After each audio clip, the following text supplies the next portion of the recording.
नमस्कार दोस्तों, आज हम बात करेंगे भारत की उस वीरांगना की जिसने अंग्रेजी हुकूमत को चुनौती दी और इतिहास में अमर हो गई झांसी की रानी रानी लक्ष्मीबाई। जन्म और बचपन। रानी लक्ष्मीबाई का जन्म 19 नवंबर 1828 को वाराणसी में हुआ था।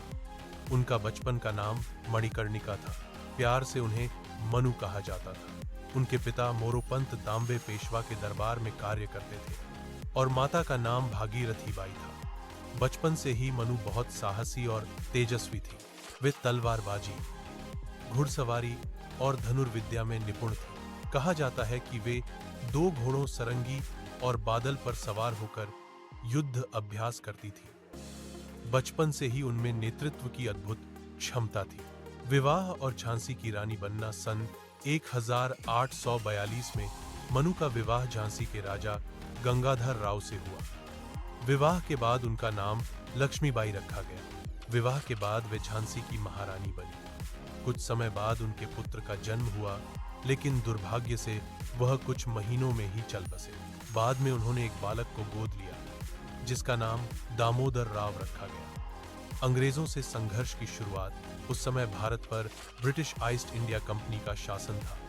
गवर्नर जनरल लॉर्ड डलहौसी ने डॉक्ट्रिन ऑफ लैप्स नीति लागू की। इस नीति के अनुसार यदि किसी राजा का कोई सगा उत्तराधिकारी न हो तो उसकी रियासत अंग्रेजों के अधीन कर ली जाती थी। अंग्रेजों ने झांसी को भी हड़पने की कोशिश की, लेकिन रानी लक्ष्मीबाई ने दृढ़ता से कहा, मैं अपनी झांसी नहीं दूंगी। 1857 का स्वतंत्रता संग्राम। सन 1857 में भारत का पहला स्वतंत्रता संग्राम शुरू हुआ। रानी लक्ष्मीबाई ने झांसी की रक्षा के लिए सेना तैयार की। उन्होंने महिलाओं को भी युद्ध के लिए प्रशिक्षित किया। उनकी सेना में वीरांगनाएं जैसे झलकारी बाई भी शामिल थीं। झांसी का किला कई दिनों तक अंग्रेजों से घिरा रहा, लेकिन रानी ने हार नहीं मानी। जब स्थिति कठिन हो गई तो वे अपने पुत्र को पीठ पर बांधकर घोड़े पर सवार होकर किले से बाहर निकली। अंतिम युद्ध और वीरगति। 18 जून 1858 को ग्वालियर के पास रानी लक्ष्मीबाई ने अंग्रेजों से अंतिम युद्ध लड़ा। युद्ध करते करते वे गंभीर रूप से घायल हो गईं, लेकिन उन्होंने आत्मसमर्पण नहीं किया। उन्होंने अंतिम सांस तक मातृभूमि की रक्षा की। सिर्फ 29 वर्ष की आयु में उन्होंने वीरगति प्राप्त की। रानी लक्ष्मीबाई का योगदान।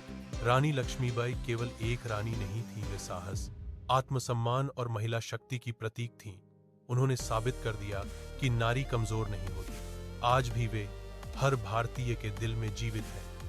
महान कवयित्री सुभद्रा कुमारी चौहान ने उनके लिए लिखा, खूब लड़ी मर्दानी, वो तो झांसी वाली रानी थी। समापन दोस्तों, रानी लक्ष्मीबाई की कहानी हमें सिखाती है कि अन्याय के खिलाफ आवाज उठाना जरूरी है।